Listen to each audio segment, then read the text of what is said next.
Yeah, so long story short, I quit beatboxing and I am taking up a role as a vocalist this year. I had this sort of love-hate relationship with beatboxing over the course of the past year and a half as I've done it, because as the beatboxer, just by no fault of any one person, it's easy for the beatboxer to just kind of sit in the corner and wait for everyone to be ready for them. So just kind of being someone who's out in the corner, a fly on the wall most of the time, it was getting a little frustrating. And so being that beatboxer was not necessarily how I wanted to present myself, and it's not the quality that, or the aspect that I wanted to add to the group.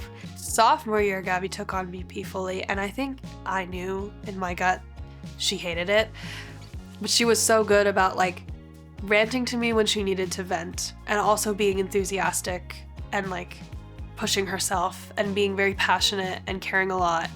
And she was an exec at that period as well, so all of that accumulated into, we can trust on Gabby to do VP. She's good at it. We don't have to worry about it. Being the person that she is, she saw that as oh, I will be a horrible person if I actually tell them that all along I've hated it and I need to put myself first, because that's the whole point of being here, is to sing and be in this group. And why am I doing something I don't like and doing it for 4 years? I've seen how miserable she had been in that role, but how much she loves acapella and the group. And that just makes me sad, because it's a club.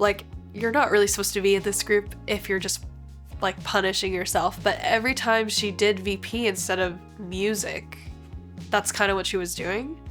I think I was really inconveniencing everyone because of how on the fence I was throughout the whole process. And I feel there were moments where I could have backed out earlier and I just didn't, because I didn't want to let go and I didn't want to have that responsibility fall on someone else. It was a really frustrating situation. Not frustrated at anyone in particular.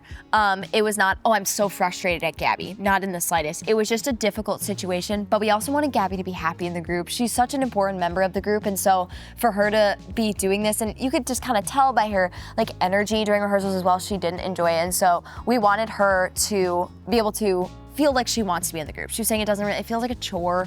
It doesn't really feel fun. And so we were oh, of course, we want to do that. Unfortunately, that meant stepping down from VP. And so it was just a frustrating of, okay, so now I have to take a vocalist. We're already holding audition. Now we got to find someone to do VP. And so just a frustrating situation as a whole. I think people have strong opinions about the timing, how it was communicated, all of the things. And I think when there are times when someone is struggling and they've voiced it and then been able to change their position, we've said yes. And when Gabby has, we've said no, because it's just a more challenging position. But no one was there to protect her when she said yes the first time. To be hey, just so you know, you're committing for the rest of the group. If she had been told that, there's no way that she would have said that. We would have made a better game plan.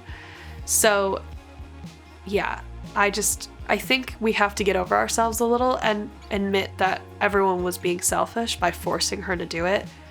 And for once, she had to put herself first and say, I can't do it. I have to do something else.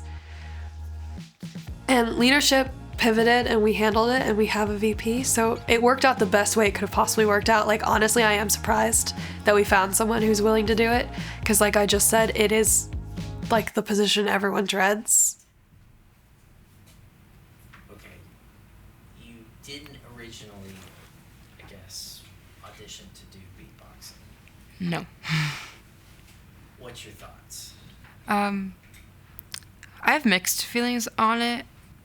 It's just a new role, but I do really like it, and I accepted it with joy and with excitement, because it's given me an opportunity to learn how to be a better musician in ways I didn't know I could be. And so it may have been uncomfortable to admit that I'm not great at this at first, or I don't know. That's a scary thing to say when you're competing, and then having to learn with 2 weeks on the clock, knowing that in just 2 weeks you're on a stage and it's a mic and only you is doing that. And if you don't do it or do it, it can affect the entire group. So, yeah.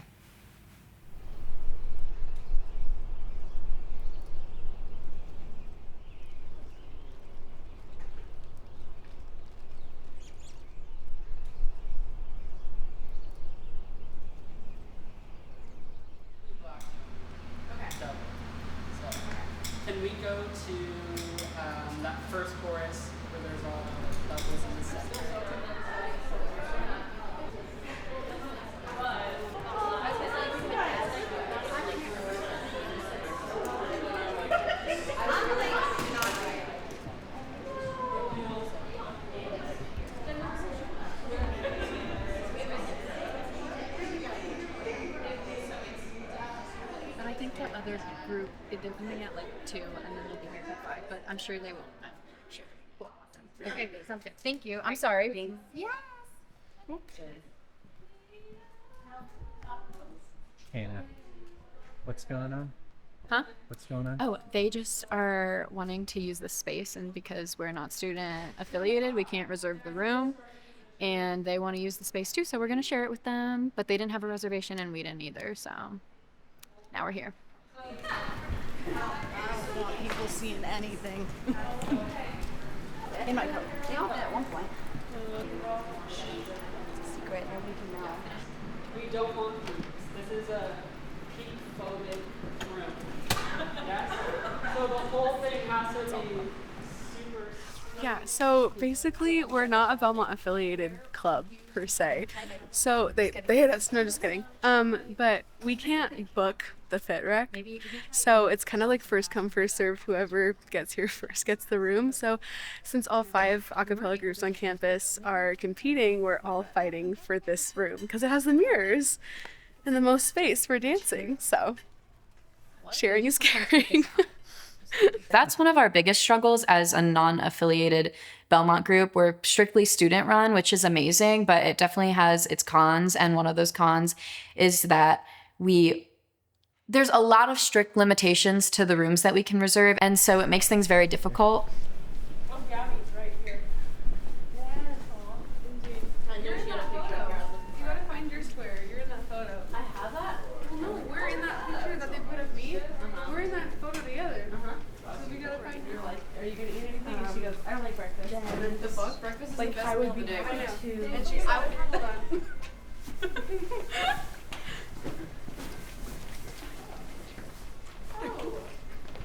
We should do a hole in the elevator. Kind of sewer. I said ear. What? I said ear. Like, yes. Ear. Thanks, buddy. Yeah. The only one like staring at. I know the character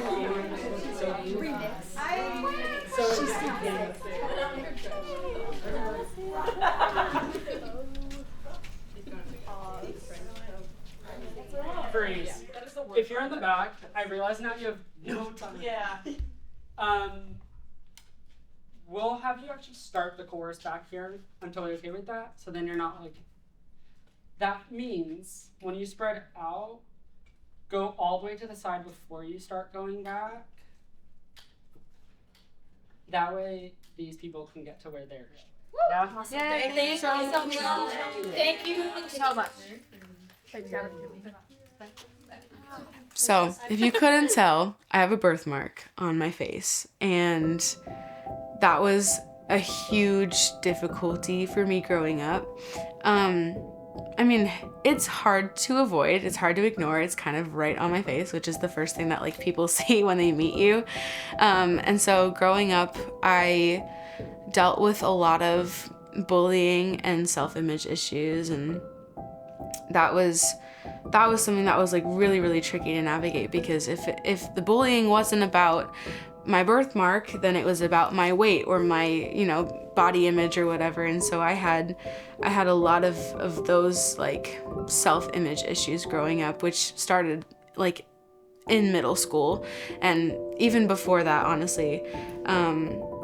And I think learning to really love myself and appreciate who I am as an individual was really difficult. And that's still something that I struggle with now. My birthmark less so, but just like self-image in general and self-worth. And I feel like anxiety has gotten a lot worse now too. I really am so grateful for the community that I grew up in. I was always surrounded by really great people, but I have found a community here too that also doesn't make me feel like my birthmark is all that I am, or they don't make me feel like I'm not beautiful because I'm not skinny. And so it's like I've been able to find people that have made me understand my worth as a person, but it's always something that's kind of in the back of my mind, is like, I don't know, just these negative thoughts about my self-image and stuff. And I want every girl in our group, especially just because they're a close community to me, but I want them to feel beautiful because we're a group of girls doing what we love. And I think just the passion and the love that's in that group is what makes it beautiful. So, yeah.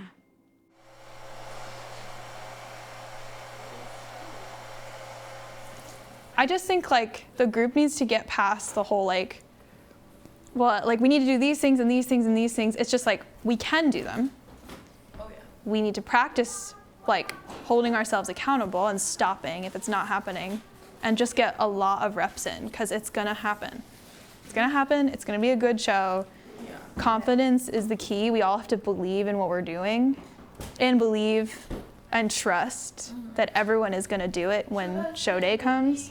Because part of it is like if you don't trust that everyone else is gonna do it, then you're not gonna believe in like the outcome. And I don't need anyone to be thinking like we're gonna win, but I want everyone to be super confident and proud I of. want to show up with the intention that like we're gonna do our best. It's gonna be the best we've ever done it. We have the capability to win, but it's not in our hands, it's in the judges' hands. Yeah. And ultimately, though, the reason that I hope so badly that in some world we could get to finals is because what we're doing is not something that's ever been done before. And I think that's so huge. Like, that's a win in and of itself. But she's the cynic and I'm the optimist. I think that we could win it all if we get it clean enough, and I'm scared that we won't. I'm aiming for second. At quarters? Yeah. I'm also aiming. I would love to be pleasantly surprised. Yeah, I'd love to be pleasantly surprised. Well, our biggest competition in my mind, and I think in most of our minds, is pitchman and prismatics. And it's really just to battle it out for first and second. And people also, a lot of judges and like viewers prefer an all-male group. Yeah. Just the sound. Oh, I'm gonna have you take your glasses. They just like the sound better. Oh, right. Well, okay, I'll say this. I like to compare all of the Belmont groups to the groups in Pitch Perfect because it's just really accurate and right. Belltones is the high notes. Yeah. Oh, no. The Madonna group. Yeah, No. No, Priz is the Madonna group. Right. High notes is Belltones. That makes sense. Yeah. Pitchmen obviously are the troublemakers, but they're a lot nicer, and I think we're the Bellas because because we are the main character. They only had 4 groups in Pitch Perfect. I'm not saying. Listen. They only had 4 groups.